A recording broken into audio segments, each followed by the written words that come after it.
Hello friends, हरे Krishna channel में आप सभी का स्वागत है। तो फ्रेंड्स, आज की वीडियो में हम अहोई अष्टमी की व्रत कथा सुनेंगे।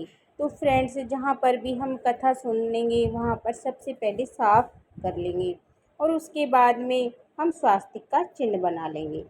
तो अगर आप थाली में चिन्ह बना रहे हैं तो आप थाली में चिन्ह बनाकर कथा सुन सकते हैं, और अगर आप फर्श पर बना रहे हैं तो आप पोंछा लगाकर स्वास्तिक बनाकर कथा सुन सकते हैं।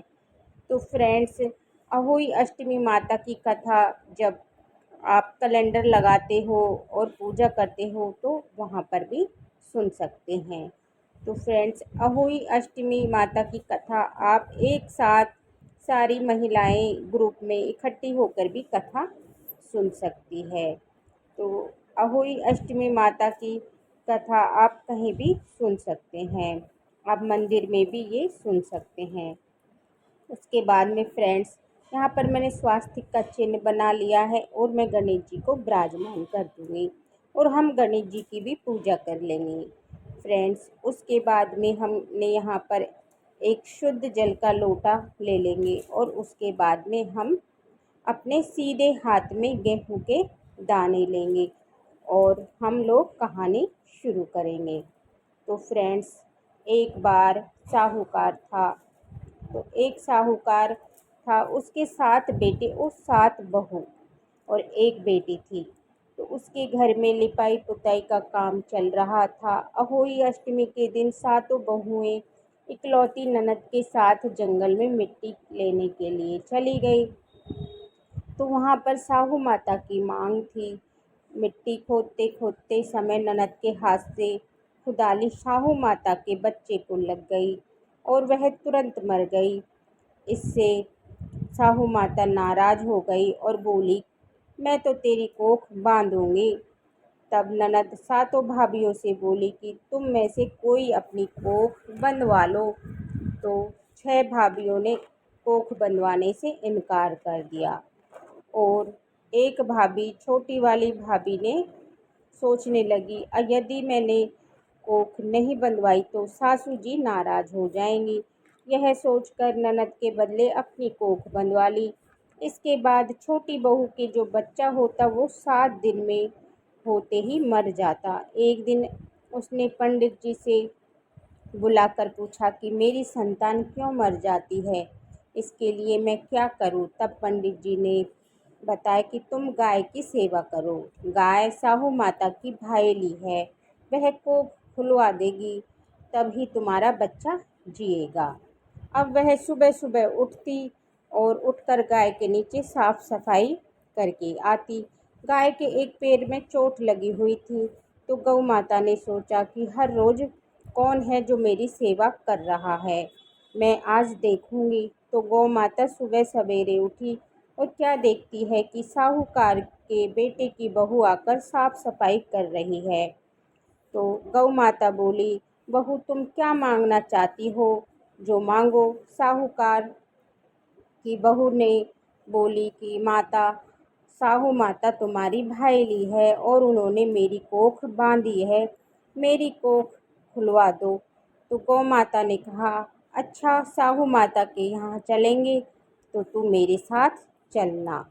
गाय माता साहूकार की बहू को अपनी भाईली के पास ले चली गई और रास्ते में कड़ी धूप थी तो दोनों एक पेड़ के नीचे बैठ गई।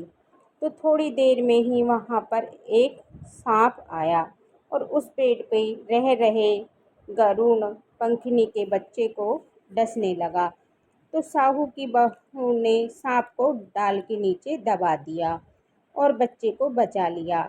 इतनी देर में गरुड़ पंखनी आई तो वहाँ पर खून देखकर साहूकार की बहू को चोंच मारने लगी, मैंने तेरे बच्चे को नहीं मारा है, तो बल्कि सांप से तेरे बच्चे को बचाया है, मैंने तो तुम्हारे बच्चे को की रक्षा की है। यह सुनकर गरुड़ पंखनी बोली कि मांगो, तुम मुझसे क्या मांगती हो, मांगना चाहती हो। वह बोली, 7 समुंदर पार साहू माता रहती है और मुझे गौ माता को उनके पास पहुंचा दो।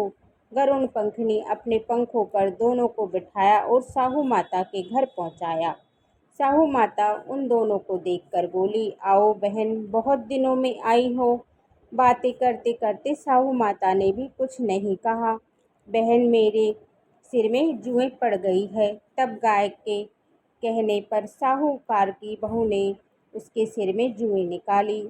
इस पर साहू माता ने प्रसन्न होकर कहा, तुमने मेरे सिर में बहुत जुएं निकाली है और मेरे सिर में बहुत आराम हुआ है, इसलिए तेरे 7 बेटे और 7 बहुएं होंगी। वह बोली, मेरे तो एक भी बेटा नहीं है, तो 7 बेटे कहाँ से होंगे। साहू माता बोली, वचन दिया है, वचन पूरा करूंगी और वचन से नहीं फिरूंगी।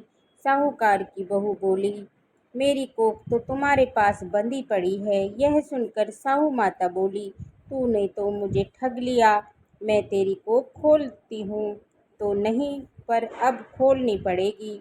जा, तेरे घर में तेरे 7 बेटे और 7 बहुएं मिलेंगी।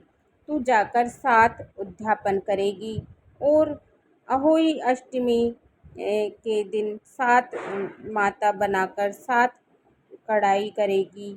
और वह लौट कर घर आई तो देखा कि 7 बहू बेटे 7 बहुएं बैठी हैं। उसने 7 अहोई माता बनाई और 7 उद्यापन किए तो 7 कढ़ाई की।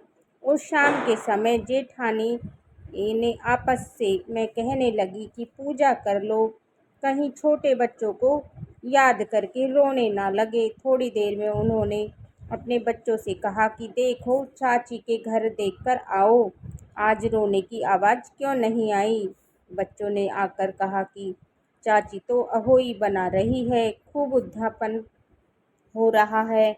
यह सुनकर जेठानियाँ दौड़ी दौड़ी वहाँ पर गई और वहाँ जाकर कहने लगी कि तुमने कोख कैसे खुलवाई। उसने कहा, तुमने तो कोख बंधवाई नहीं थी, सो मैंने ही बंधवा ली। इसके बाद फिर साहू माता ने दया करके मेरी कोख खोल दी है। हे साहू माता, जैसे साहूकार की बहू की कोख खोली है, वैसे ही इस कहानी को कहते सुनते हुकारा भरते हुए बहुओं की कोख खोलती जाना। सभी पर अपनी कृपा दृष्टि बनाए रखना। इसके बाद हम लोग एक गणेश जी की कहानी सुनेंगे। तो चलिए कहानी शुरू करते हैं। तो एक बार एक विधायक महाराज थे। तो एक चुटकी में चावल और एक पुलिया में दूध लेकर घूम रहे थे और कह रहे थे, कोई मेरे लिए खीर बना दो, खीर बना दो। तो एक बुढ़िया ने कहा कि ला, मैं खीर बना देती हूँ। वह कटोरा लेकर आई। तभी विधायक महाराज बोले, बूढ़ी माई, कटोरा ही क्यों लाई हो, भगोना चढ़ा दो। तब वह बोली, इतने बड़े भगोने का क्या करूँगी। विधायक महाराज बोले, तुम चढ़ा कर तो देखो। तब बूढ़ी माई ने भगोना चढ़ा दिया तो भगोना दूध से भर गया। विधायक महाराज बोले, मैं अभी बाहर जाकर आता हूँ और खीर बना के रखना। तो खीर तैयार हो गई, परंतु विधायक महाराज नहीं आए। तब बूढ़ी माई के मन में लालच आ गया और वह दरवाजा बंद करके खीर खाने लगी और बोली कि विधायक महाराज जी, भोग लगाओ, और खीर खाने लगी। इतने में विधायक जी आए और बोले, बूढ़ी माई, खीर बन गई। बूढ़ी माई बोली, हाँ, आकर जीम लो। विधायक जी ने जीम लिया। तब तू जीमने लगी, तभी मैंने भोग लगा लिया। तब बूढ़ी माई बोली कि तुमने तो मेरा पर्दा हटा दिया, परंतु किसी और का पर्दा मत हटाना। विधायक महाराज ने घर को धन दौलत से भर दिया। हे विधायक महाराज, जैसे बूढ़ी माई पर आपने कृपा दृष्टि बनाई, वैसे ही इस कहानी को कहते सुनते हुकारा भरते हुए सबको धन दौलत देना और सब पर कृपा दृष्टि बनाई रखना। इस तरह से हम लोग कहानी सुनेंगे और कहानी सुनने के बाद जो हमने हाथ में चावल है और जो हमने गेहूं के दाने लिए हैं, वो हम इनको जल के लोटे में डाल देंगे और इसके बाद में अहोई माता को समर्पित करेंगे। तो साहू माता को समर्पित करेंगे दाने और उसके बाद में जल के लोटे में हम दाने डालकर अर्घ दे देंगे। तो अगर आप ये कहानी दोपहर में सुनते हैं तो आप ये सूर्य देवता को अर्घ दे दें। अगर ये कहानी आप रात को सुनते हैं तो चांद तारों को अर्घ दे दें। तो फिर आप जो भी चंद्रमा को अर्घ दे सकते हैं। इस तरह से हमारी अहोई अष्टमी व्रत कथा पूर्ण हो जाएगी। फ्रेंड्स, अगर आपको ये मेरा वीडियो पसंद आया हो और अगर आपके लिए ये यूजफुल हो तो मेरे वीडियो को लाइक करना, और अभी तक आपने मेरी चैनल हरे कृष्णा को सब्सक्राइब नहीं किया है तो सब्सक्राइब कर लेना और बेल आइकन बटन को भी प्रेस कर देना, ताकि मेरा आने वाला वीडियो का नोटिफिकेशन आप तक पहुंच जाए। देखने के लिए बहुत बहुत धन्यवाद। राधे राधे। जय श्री कृष्ण।